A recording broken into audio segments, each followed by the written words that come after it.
الحمد لله والصلاة والسلام على سيدنا محمد وعلى آله وأصحابه أجمعين. الحمد لله والصلاة والسلام على سيدنا محمد وعلى آله وأصحابه أجمعين. أما بعد، فأعوذ بالله من الشيطان الرجيم. بسم الله الرحمن الرحيم. كنتم خير أمة أخرجت للناس تأمرون بالمعروف وتنهون عن المنكر وتؤمنون بالله. كنتم خير أمة أخرجت للناس تأمرون بالمعروف وتنهون عن المنكر وتؤمنون بالله. صدق الله العظيم. اللهم صل على سيدنا محمد النبي الأمي وعلى آله وأصحابه وسلم. اللهم صل على سيدنا محمد النبي الأمي وعلى آله وأصحابه وسلم. میرے معزز مسلمان بزرگوں، عزیز بھائیوں،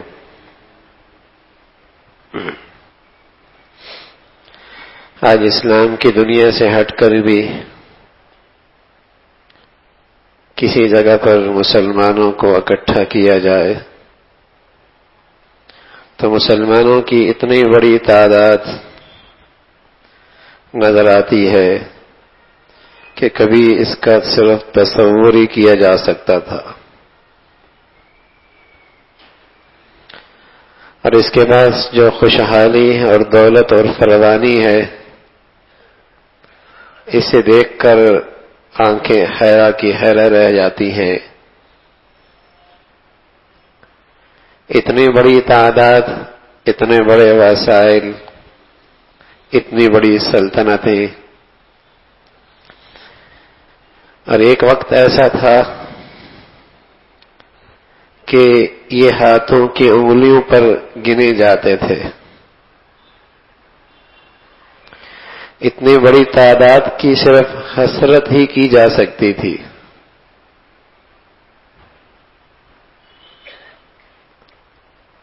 اللہ کے نبی صلی اللہ علیہ وسلم مردم شماری کرتے ہیں تو تعداد چند سالوں تک، چند سو تک پہنچتی ہے۔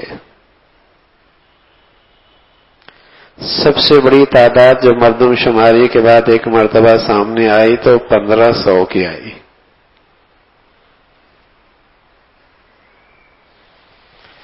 اور زندگی کا سلسلہ کیا چل رہا تھا؟ حضرت مصعب بن عمیر رضی اللہ تعالیٰ عنہ مالدار والدہ ماں کے بیٹے تھے، قیمتی لباس اور پوشاک پہنا کرتے تھے۔ مسلمان ہوئے، اللہ کے حبیب صلی اللہ علیہ وسلم نے انہیں احد کے میدان میں اسلام کا جھنڈا حوالے کیا۔ یہ نوجوان خوشحال دنیا سے نکلا، فقر و فاقہ کی زندگی قبول فرمائی، اسلام کو دل و جان سے پسند فرمایا، اسلام کے جھنڈے کو اپنی جان سے زیادہ عزیز جانا۔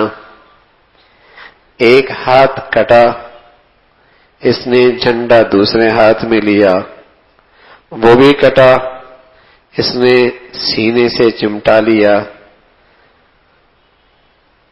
ظالم نے تیر مارا، روح پرواز کر گئی، جیتی جی اس نے جھنڈا نہیں گرنے دیا۔ لیکن جب کفن کی باری آئی تو حضور علیہ الصلوۃ والسلام کی خدمت میں صحابہ نے عرض کیا، رسول اللہ اتنا بھی لباس کوئی نہیں، کپڑا کوئی نہیں کہ مصعب کو پورا کفن پہنایا جائے۔ تو فرمایا کہ سر کی طرف سے چادر ڈال دو اور پاؤں کی طرف پتے ڈال دو۔ تعداد اتنی، زندگی کا منظرنامہ یہ، لیکن عجیب حیرت ہوتی ہے کہ دیکھتے ہی دیکھتے وہ زمانے پہ چھا گئے، سلطنتوں پہ چھا گئے، جدھر نکلے فتح اور نصرت ان کے قدم چومنے لگی، سکون بھی پایا، عزت بھی پائی۔ قیس و کسریٰ کی حکومتیں ان کے سامنے زیر و زبر ہوئی۔ تعداد کتنی، وسائل کا حال یہ تھا، دیکھتے دیکھتے ایسا انقلاب برپا ہوا کہ زمانہ حیرت زدہ رہ گیا۔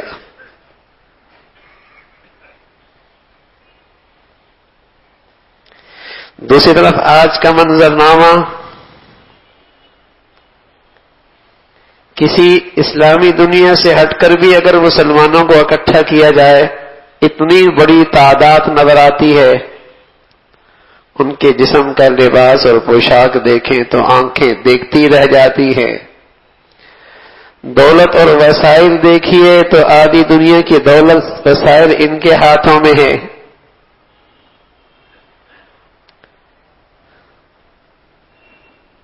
وہ تھوڑے تھے، زمانے پہ چھا گئے، یہ بہت ہیں لیکن زمین پر بوجھ بن گئے۔ وہ گنتی کے تھے، زمانے پہ چھا گئے، یہ بہت ہیں لیکن زمین پر بوجھ بنے ہوئے ہیں۔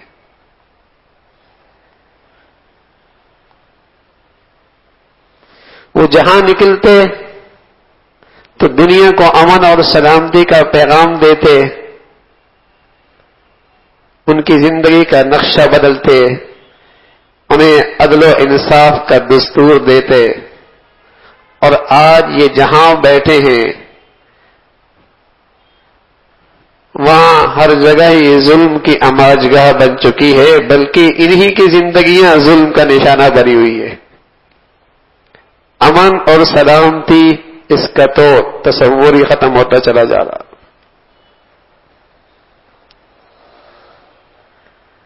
یہ اتنا بڑا فرق کیوں ہے؟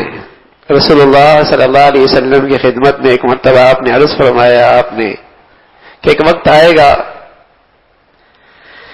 کہ دنیا کفر تم پر یوں ٹوٹ پڑے گی جیسے بھوکے کھانوں پہ دسترخوان پہ ٹوٹ پڑتے ہیں۔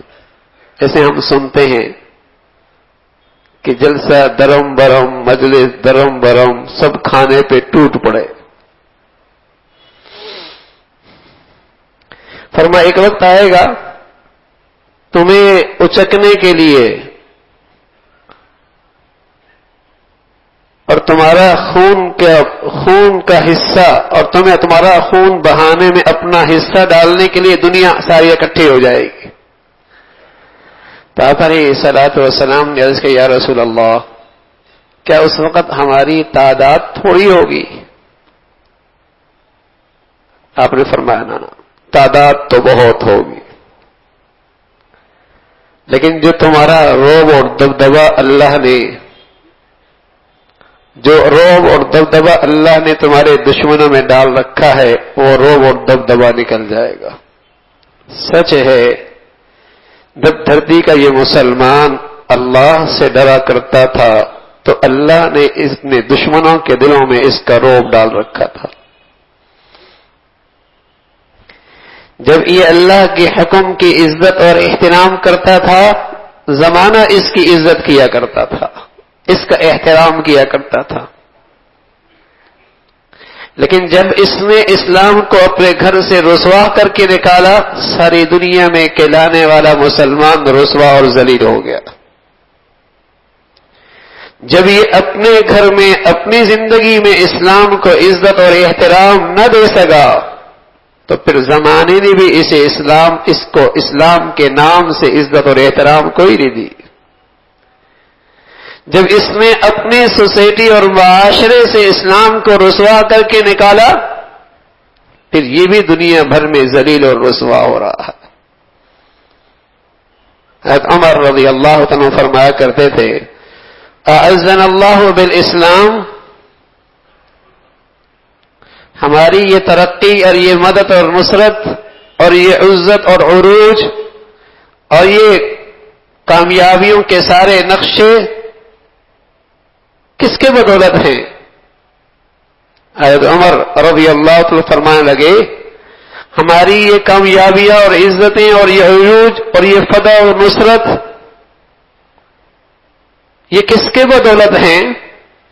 اعزنا اللہ بالاسلام، ایک دولت ہمارے پاس ہے، ایک سرمایہ ہمارے پاس ہے، ہم نے اس کی لاج رکھی، اس کی قدر کی، اس کی عظمت پہچانی، اس کا حق ادا کیا، وہ دولت اسلام ہے۔ آج اللہ نے ساری دنیا میں ہماری عزت کا ڈنکا بجا دیا۔ اعزنا اللہ بالاسلام، ہم اس کے تحفظ میں کھڑے ہوئے، اللہ کی مدد اور نصرت ہمارے تحفظ میں کھڑی ہو گئی۔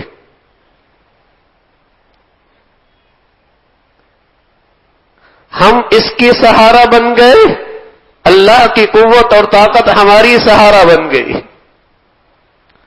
ہم نے اس کا جھنڈا نہیں گرنے دیا، اللہ نے ہماری عزت کا جھنڈا نہیں گرنے دیا۔ اعزنا اللہ بالاسلام، اسلام کے بدولت عزت ملی۔ میں نے عرض کیا گنتی انگلیوں پہ پورے پہ گنے جانے والے وسائل کے ایسے تہی دامن کہ جانے والا جا رہا ہے، کفن کا لباس کوئی نہیں، مہینوں اونٹ کا گوشت خشک کر کے استعمال کرنے والے۔ خود اللہ کا نبی صلی اللہ علیہ وسلم کے بارے میں اما عائشہ فرماتی ہیں رضی اللہ تعالیٰ عنہ، دو سودان سردار چیزیں، پانی میں زمزم، کھانے میں کھجور، فرمایا ان دو سردار چیزوں پہ ہمارے مہینے گزرتے تھے، چولہا کوئی نہیں جلا کرتا تھا۔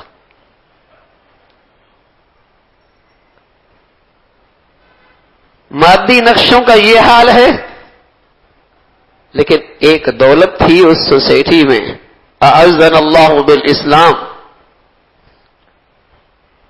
وہ اسلام کے نگہبان بن گئے، اللہ کی مدد اور نصرت ان کی نگہبان بن گئی۔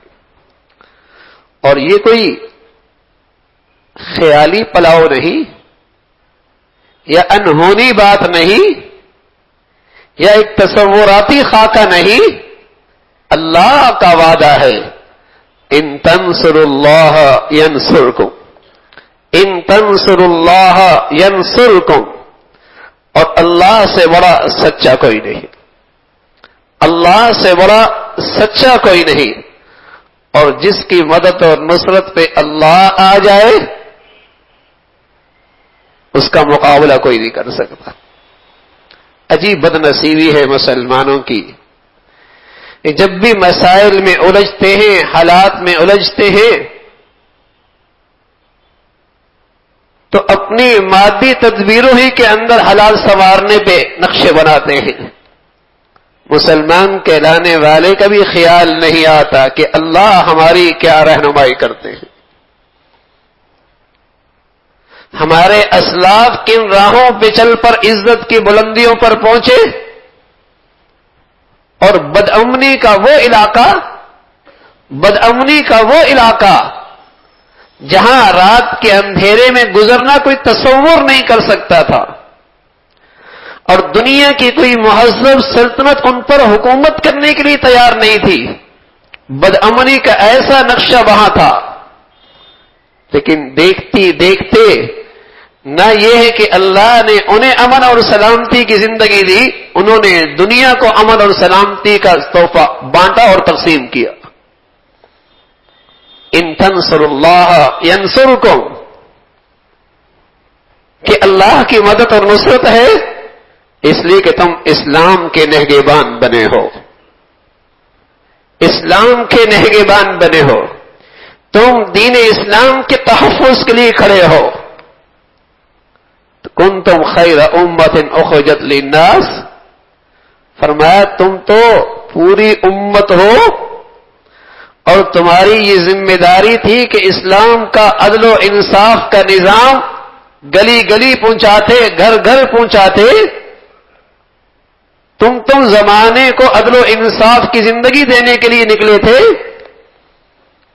اور تم اتنے ہٹے، اتنے دور ہوئے کہ آج تمہارے گھر کے اندر بھی اسلام کے عدل و انصاف کی زندگی نہیں رہی.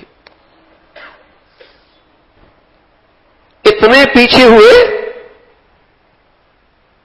وہ کچھ نہ تھے اور سب کچھ ہو گئے، اور ہم بہت کچھ تھے اور کچھ نہ رہے. فرق یہ ہے میرے عزیزو، وہاں مغز تھا، گیری تھی، اسلام کی حقیقت تھی، اور آج کتنے ایسے ہیں جن کے ہاں اسلام صرف آباؤ اجداد کے چھوڑی ہوئے سامان کی طرح ایک ترکہ ہے، اس حقیقت سے وہ بالکل ناواقف ہیں کہ اسلام ہوتا کیا ہے. جیسے ان کے آباؤ اجداد نے ان کے لیے ساز و سامان چھوڑ دیا، وہ سمجھ بیٹھے کہ اسلام بھی اسی طریقے کا نام ہے، اس لیے ہم مسلمان ہیں. کتنے ایسے ہیں جو توحید اور رسالت کے مفہوم سے ناشنا ہیں، اور کتنے تو ایسے ہیں جنہیں کلمے کے الفاظ اور مفہوم بھی کوئی نہیں پتا، اور کتنے ایسے ہیں جو زندگی کے کسی سطح میں مسلمان نظر نہیں آتے، نہ خوشی میں، نہ گھر میں، نہ باہر کی زندگی میں، زندگی کی کسی سطح پہ مسلمان نظر نہیں آتے. اور کتنے ایسے ہیں جنہیں بہت معمولی وسائل پر اسلام اور دین اسلام کے شعائر کے خلاف استعمال اور خریدا جا سکتا ہے. کتنے ایسے ہیں جنہیں کچھ نہیں فکر کہ اسلام کا کیا حال ہے، دنیا میں مسلمانوں کا کیا حال ہے. کتنے ایسے ہیں جن کا وجود اسلام کی صورت اور اصل صورت کو مسخ کرنے کے لیے ان کی زندگیاں استعمال ہو رہی. کہنے میں تو بہت ہیں، وہ تھوڑے تھے لیکن کام کے تھے، اور آج بہت سارے ہیں لیکن اس میں کام کے بہت تھوڑے رہ گئے. تو میرے عزیزوں، بڑا فرق ہوا. حیرت ہوتی ہے جب آدمی اسے سوچتا ہے کہ وہ کچھ نہ تھے اور سب کچھ ہو گئے، اور یہ بہت کچھ تھے جہاں انہیں آباؤ اجداد چھوڑ کے گئے تھے اس سے بھی بہت پیچھے ہو گئے. کتنے خطے اسلام کے ایسے تھے جو ان کو ان کے آباؤ اجداد دے کر گئے تھے، جہاں حضرت خالد بن ولید، حضرت ابو عبیدہ، حضرت سعد، حضرت معاذ، طارق بن زیاد، صلاح الدین ایوبی، نور الدین سنگی، جن کا خون اور جان کے صدقے انہیں کتنے اسلام کی ضمیریں، اسلام کی زندگی سے آباد خطے ملے تھے، لیکن ان کی نادانی ہے کہ آج وہاں کفر کی زندگی دندناتی پھر رہی ہے، اور خود ان کے اپنے گھروں سے بھی اسلام مٹتا چلا جا رہا ہے. لیکن میرے عزیزو، آج کا مسلمان اپنی زندگی کے مقاصد سے ہی محروم ہو چکا ہے. اسے یہ پتہ ہی کوئی نہیں کہ اللہ نے اسے دنیا میں کس پیغام کے ساتھ بھیجا تھا. رسول اللہ صلی اللہ علیہ وسلم تو فرمایا کرتے تھے کہ مسلمان یہ اللہ کا دین کے لیے دنیا میں آیا ہے. عمر فرمایا کرتے تھے کہ خیر امہ، اس امت کی بھلائی اور بہتری اور بلند شان کا تعلق اس سے ہے کہ جب یہ اسلام کا داعی، اسلام کا محافظ، اسلام کی مدد اور نصرت میں کھڑا ہوگا، یہی اس کی وجہ امتیاز ہے، اس کی شان کی بلندی کی وجہ ہے کہ خیر امت اخرجت للناس، کہ انسان کی فلاح و بہبود کے لیے یہ امت پیدا کی گئی تھی. اس نے دنیا میں عدل و انصاف کی زندگی دینی تھی. لیکن میرے عزیزو، آج چونکہ یہ اس زندگی سے محروم ہوا، نتیجہ یہ نکلا کہ خود اس کے گھر سے بھی اسلام مٹتا چلا گیا ہے. اسلام کی زندگی کہاں یہ دنیا کو یہ پیغام دینے والا تھا دنیا کو امن اور سلامتی کی زندگی کا پیغام دینے والا تھا، اور کہاں آج خود اس کی اپنی نسل بھی اس سے محروم ہوتی چلی جا رہی ہے کہ وہاں بھی اسلام، جسے کہیں کہ اسلام کی بہار ختم ہوتی نظر آ رہی ہے۔ تو میرے عزیزوں، اس امت کے سب سے بڑا امتیاز اور خوبی یہ تھی کہ تأمرون بالمعروف وتنہون عن المنکر، یہ برائیوں کا سدباب کیا کرتی تھی، برائیوں کا سدباب کیا کرتی تھی، اور خیر اور بھلائی اور نیکی کے فروغ میں یہ آگے آگے ہوا کرتی تھی۔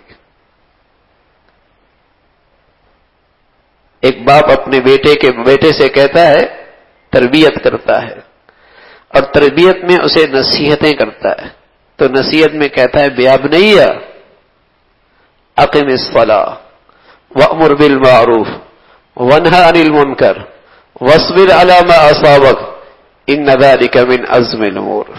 یہ ہے اللہ کے فرما بردار گھرانوں کی زندگی کا نقشہ کہ وہ اپنی اولاد کو اس کام کے لیے کیسے تیار کرتے ہیں۔ کہنے لگے، یا بنیا، اے میرے دل کے ٹکڑے، اقم الصلاۃ، نماز قائم رکھنا، وأمر بالمعروف، تو اچھائی کو فروغ دینا، نیکی کی باتیں کرنا، سچائی کی تلقین کرنا، اور برائی سے روکنا، ونہی عن المنکر، اور ساتھ یہ بھی فرمایا یہ آسان کام بھی نہیں ہے۔